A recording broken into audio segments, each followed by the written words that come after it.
Во првата фаза диалогот помеѓу нас и Република Бугарија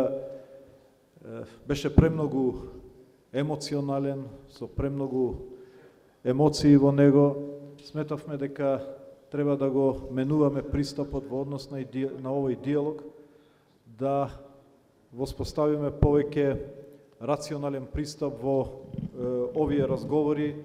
и продолжување на комуникацијата за темите за кои што повеќе имаме разбирање,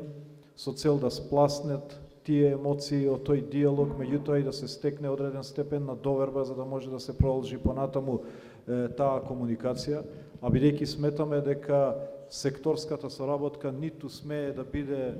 жртва на одредени разлики што постојат меѓу нашите две држави, а од друга страна представуваат најдобар начин како да се врати довербата, да се стекне довербата, сметавме дека треба да продолжиме со акцијски план кој што ќе стави фокус на секторската соработка,